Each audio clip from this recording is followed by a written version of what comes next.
ఆ దశగానే మాట్లాడుతున్నప్పుడు హైదరాబాద్, రంగారెడ్డి, నిజామాబాద్ రాష్ట్రంలోనే 40% జనాభా ఉంటారు. ఇక్కడ ప్రాతినిధ్యం ఉండాల్సిన అవసరం ఉంది. నిజామాబాద్ విషయం కూడా మనం తీవ్రంగా ప్రయత్నం చేసినప్పటికీ అవకాశం రాలే. ఏది ఏమైనా ఇంకా కాబట్టి నిజామాబాద్ కి ఇప్పుడు మహేష్ గౌడే మంత్రి అంటున్నారు. పదవి కూడా కేసీసీ పదవి కూడా ప్రముఖమైన పదవే కాబట్టి నిజామాబాద్ జిల్లాకు ఉంది. అది ఉన్నంత మాత్రం మంత్రి రాకూడదని ఏమి లేదు, మంత్రి కూడా రావాల్సిన అవసరం ఉన్నది. అంటే ప్రోటోకాల్ లేని మంత్రి మహేష్ గౌడ్ ఉన్న పార్టీ పరంగా అత్యంత స్థానమైన మంత్రి వర్గంలో కూడా స్థానం రావాల్సిన అవసరం ఉన్నది. భవిష్యత్తులో ఇవన్నీ కూడా సర్ది చేసుకునే ప్రయత్నం చేస్తాము. ఒక్కటి మాత్రం వాస్తవం, మనం పెన్నట్టు లేని విధంగా కింద జాతుల వారికి న్యాయం చేసే దశగా కాంగ్రెస్ అడుగులు వేసింది. కొంతమేర సక్సెస్ అయినాం, కొంతమేర సక్సెస్ అవ్వగలిగిన ఆ వర్గాలు సంతృప్తిగా ఉన్నాయి కాంగ్రెస్ పార్టీ. మహేష్ కుమార్ గారు, ఇప్పుడు అత్యంత కీలకమైన హోంశాఖ చుట్టే రాజకీయం జరుగుతోంది. మరి సీఎం రేవంత్ రెడ్డి హోంశాఖ ఎవరికి కేటాయించే అవకాశం ఉందను? పోర్ట్ఫోలియో అలొకేషన్ అనేది ప్యూర్లీ సీఎం డిస్క్రిప్షనరీ. ముఖ్యమంత్రి గారు వారి పరిస్థితులను బట్టి వారు ఎవరికి శాఖలు కేటాయిస్తారో వారికే పూర్ణ అధికారం. అయినప్పుడు కూడా అది ప్రజాస్వామ్య పార్టీ కాబట్టి కొంత సమాలోచన ఢిల్లీ జరుగుతా ఉంది. ఢిల్లీ ఇచ్చే సలహాలు కూడా ముఖ్యమంత్రి గారు తీసుకుంటా ఉంటారు. ఆయన రేపు కొలికొచ్చే అవకాశం. అయితే బీసీలకు కొంచెం ఇంపార్టెంట్ పోర్ట్ఫోలియో ఇవ్వలేదు అన్న ఇది ఉంది కదా అసంతృప్తి. ఇప్పుడు సమతుల్యం పార్టీ చర్చలు జరుపుతా ఉంటాయి. రేపటి వరకు క్లారిటీ వచ్చే అవకాశం ఉంది. రేపటి వరకు మంత్రివర్గం. అయితే బట్టి ఉత్తమ్ ను పిలిచారు, ఏదో జరగబోతోంది, మొత్తం రీషఫల్. ఆ రేవంత్ రెడ్డి దగ్గర ఉన్న శాఖలే కాకుండా ఇప్పుడు ఆల్రెడీ ఉన్న శాఖలు కూడా మారుస్తారు అంటారు. చూడాలి మరి ముఖ్యమంత్రి గారి ఆలోచన ఏ రకంగా ఉందో ఒకసారి వేచి చూడాలి. పోర్ట్ఫోలియోస్ అలొకేషన్ అనేది పూర్తిగా ముఖ్యమంత్రి గారి ఆధీనంలో ఉండేటువంటి ప్రక్రియ.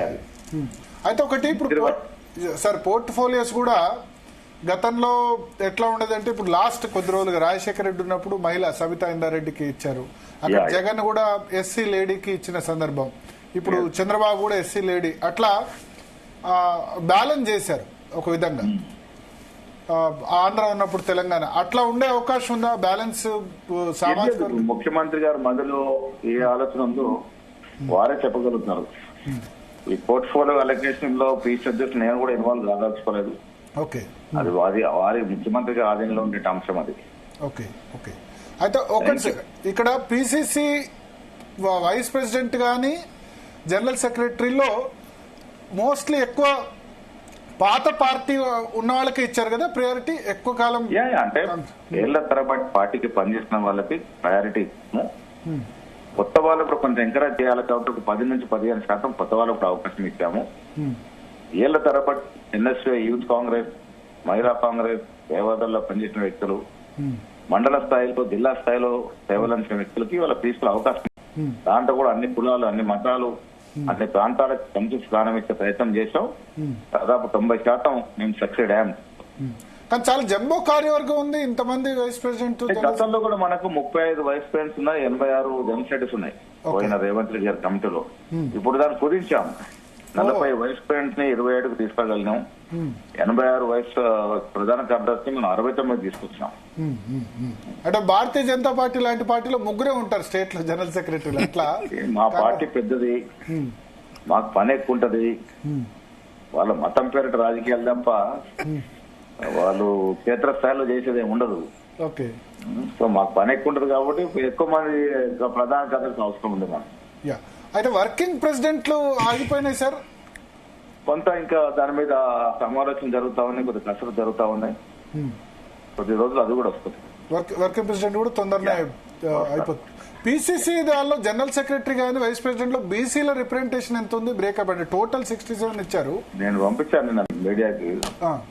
ఇప్పుడు 69లో 26 మంది బీసీలు ప్రధాన కార్యదర్శిలో ఉన్నారు. దీంట్లో కూడా దాదాపు 40%, 42% బీసీలకు ఇచ్చాం. అన్ని కలుపుకొని ఎస్సీ, ఎస్టీ, బీసీ, మైనార్టీ కలుపుకొని వైస్ ప్రెసిడెంట్ 67% ఇచ్చాము. ప్రధాన కార్యదర్శులు 68% ఇచ్చాము. ఇంత పెద్ద కసరత్తు గతంలో ఎప్పుడు జరగలేదు, ఇంత పెద్ద రిప్రజెంటేషన్. అందుకని నేను ఫస్ట్ మీ ఫోన్ కలిపినప్పుడే మనస్ఫూర్తిగా అభినందిస్తున్నా. మీరు వచ్చిన తర్వాత రెండు సాధ్యమైంది కూడా. నేను అధ్యక్షుడు తెల్లారి నా ప్రమాణ స్వీకారం చేసేటప్పుడు చెప్పాను, నేను నా కమిటీలో అందరికీ సంస్థానం ఉంటుందని. ఆ దత్తగానే చేయగలిగినాం. కానీ ఇప్పుడు ఓకే, ఇప్పుడు కర్ణాటకలో ఇదే పంచాయతీ నడుస్తుంది. మళ్ళా ఇవాళ క్యాస్ట్ సెన్సెస్ అక్కడ మళ్ళా చేయమని చెప్పారు. ఇక్కడ అక్కడ అగ్రవర్ణాలు ఆబ్జెక్ట్ చేస్తున్నాయి, లింగాయతులు గాని వక్కలిగాలు గాని. ఇక్కడ అటువంటి పరిస్థితి రాకుండా ఎట్లా చూస్తారు? ఇక్కడ రేవంత్ రెడ్డి గారు చిత్తశుద్ధితో చేయగలిగినారు, మొండిగా చేయగలిగినాడు కాబట్టి సాధ్యమైంది. ఇక్కడ కూడా వ్యతిరేకత వచ్చింది, కొంత ఇబ్బంది ఉన్నప్పటికీ కూడా ఆయన ఒక అకుంఠిత దీక్షతో చేయగలిగినాడు కాబట్టి సక్సెస్ఫుల్ గా చేయగలిగాం. అయితే మీరు కూడా రాహుల్ గాంధీకి ప్రజెంటేషన్ ఇచ్చారు మొన్న, రాహుల్ గాంధీ గారు లేకపోతే మిగతా ఏఐసీసీ నేతలు క్యాస్ట్ సెన్సెస్ గురించి. సో అప్పుడు అక్కడ ఏమో అభిప్రాయం వ్యక్తమైంది?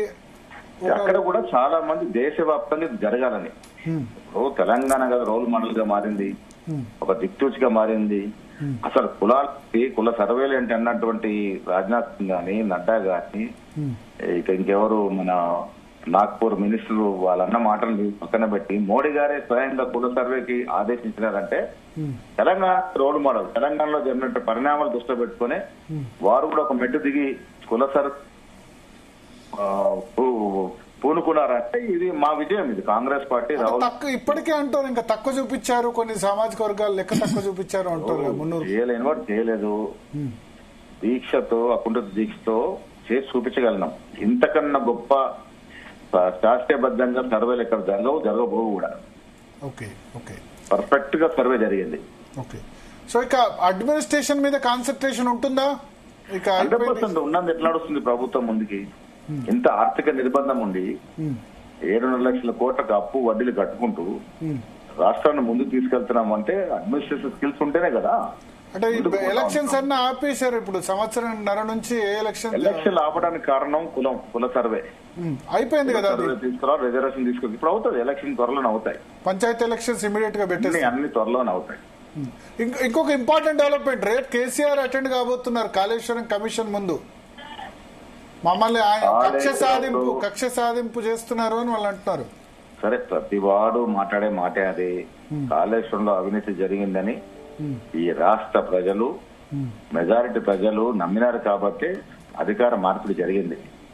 మేము పదే చెప్పాం దీంట్లో అవినీతి జరిగిందని. ప్రాజెక్టు కూలిపోతా ఉన్నాయి. 3-4 ఏళ్లకి ప్రాజెక్టులు బీటలు వారినాయంటే ఎంత లోపభూయిష్టంగా కట్టాలో అర్థమవుతా ఉంది. అవినీతి జరిగింది. రేపు వరకు ఆ వాంగ్మూలం మీద ఆధారపడి కమిషన్ నిర్ణయం ప్రకటిస్తుంది. నిర్ణయం ప్రకటించిన తర్వాత చర్యలు.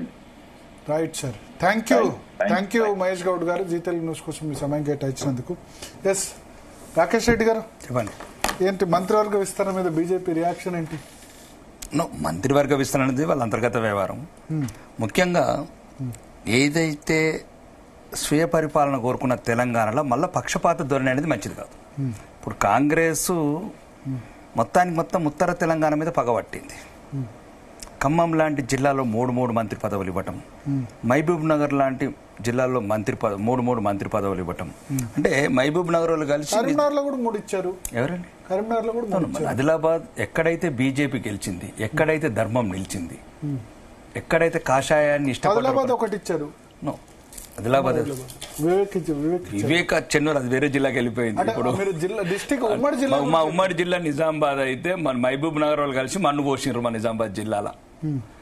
2 సంవత్సరాలు అవుతుంది, ఇంతవరకు నిధులు లేవు, ఎటువంటి డెవలప్మెంట్ లేదు. అంటే ఏ స్వయం పరిపాలన అయితే కోరుకున్నామో తెలంగాణలో, అంటే ఉమ్మడి రంగారెడ్డి కావచ్చు, హైదరాబాద్ కావచ్చు, వీళ్ళ రాజకీయ బేరసారాలకు, లేకపోతే లొంగిపోయే రాజకీయాలకు, భయపడే రాజకీయాలకు ఈరోజు రాష్ట్రంలో ఒక సమతుల్యం లేని మంత్రివర్గాన్ని ఏర్పాటు చేశారు.